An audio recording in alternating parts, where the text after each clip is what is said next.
आपण बघत आहात CTV न्यूज. नजर प्रत्येक बातमीवर. हिंदी आणि मराठी भाषेत बातम्या प्रसारित करणारे जिल्ह्यातील एकमेव channel, sponsored by Sukhkarta associates. आणि आता पाहूया गेल्या 24 तासातील बातम्या पटापट. सावली तालुक्यातील डोनाळा गाव येथे बुधवारी 6 मे रोजी एक दुर्दैवी घटना घडली. लग्न समारंभात जेवण वाढण्याकरिता महिलांनी भरलेले एक मिनी पिकअप वाहन उपरी डोनाळा मार्गावर उलटले. या दुर्घटनेत 30 लोक जखमी झालेत. यापैकी 4 महिला गंभीर जखमी झाल्या असून त्यांची तब्येत चिंताजनक अवस्थेत आहे. मुळात ह्या मार्गावर रस्त्याचे निर्माण कार्य सुरू असून आजूबाजूला खाई सदृश्य स्थिती निर्माण झाली आहे. त्यामुळे अनेक वाहने रस्त्याच्या कडेला गेले की ते खाईत उलटते. असे अपघात वारंवार होत असल्याचा आरोपही येथील ग्रामस्थांनी लावलाय. चंद्रपूर जिल्ह्यात मंगळवारी 2 वेगवेगळ्या सडक दुर्घटनेत 2 व्यक्तींचा घटनास्थळावरच मृत्यू झाला. पहिली घटना जनता कॉलेज चौक ते गजानन महाराज मंदिर येथे असलेल्या सिग्नलवर झाली. येथे प्रचंड वेगात असणाऱ्या ट्रकने दुचाकी वाहनाला जबरदस्त धडक दिली. आणि दुसरी घटना रात्री 11 वाजता रामनगर पोलीस स्टेशनच्या समोर सावरकर चौक परिसरात झाली. या दुर्घटनेत सुद्धा प्रचंड वेगात असलेल्या ट्रकने दुचाकी स्वाराला धडक दिली आणि दोन्ही दुर्घटनेत दोघांचाही घटनास्थळी मृत्यू झाला.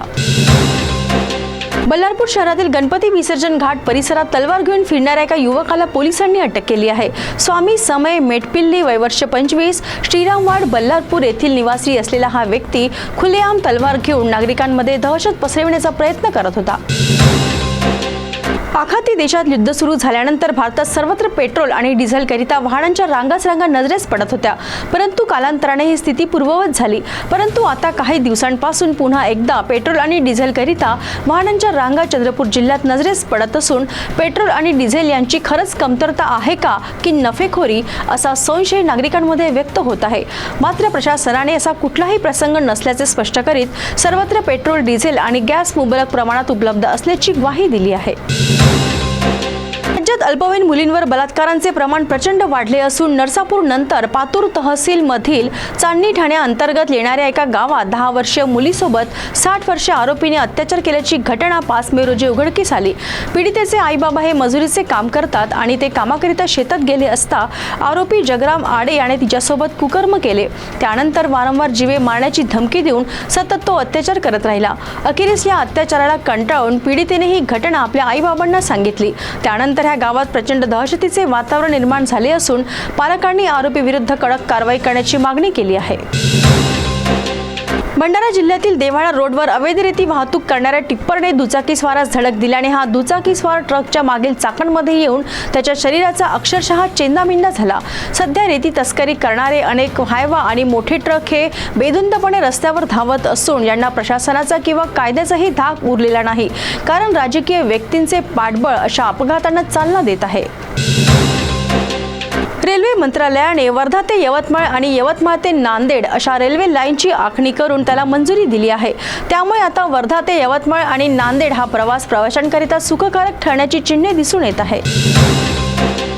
चंद्रपूर शहराच्या जवळ असलेल्या जुनोना येथील जंगलात वाघांचा वावर वाढला असून वाघाने नागरिकांच्या डोळ्यात देखत एका गायची शिकार केल्याचे दृश्य कॅमेऱ्यामध्ये कैद करण्यात आले. या घटनेमुळे नागरिकांमध्ये प्रचंड दहशत निर्माण झाली असून पाळीव पशूंचे संरक्षण कसे करावे हा प्रश्न त्यांच्यासमोर निर्माण झाला आहे. मला शांत राहण्याचा सल्ला का बरं देता असे म्हणत पुतण्याने काकाला संपविल्याची घटना कोरची तालुक्यातील मुलेटी पदिकसा या गावात घडली. आरोपी रामनाथ धुर्वे, वय वर्ष 30, हा कामाकरिता बेंगलोरला गेला होता आणि तिथून परत आल्यानंतर त्याला डोकेदुखीची समस्या जाणवू लागली. त्यानंतर काकाने त्याला तू जास्ती चिडचिड करू नको, तुझं डोकं असं शांत होईल असा सल्ला दिला. परंतु तो सल्ला काकाच्या मृत्यूस कारणीभूत ठरला. दिलेला सल्ला अपमानकारक वाटल्याने आरोपी पुतण्याने काकांबद्दल मनात राग धरून कुऱ्हाडीने वार करत काकांचा खून केला. मालेगाव तालुक्यातील खंडणी गावात 50 वर्षीय अंगणवाडी सेविकेचा विनयभंग करण्याची संतापजनक घटना उघडकीस आली असून या प्रकरणी पोलिसांनी आरोपीवर गुन्हा दाखल केला आहे. पीडिता ही भुरकी पोड येथे अंगणवाडी सेविका म्हणून कार्यरत आहे.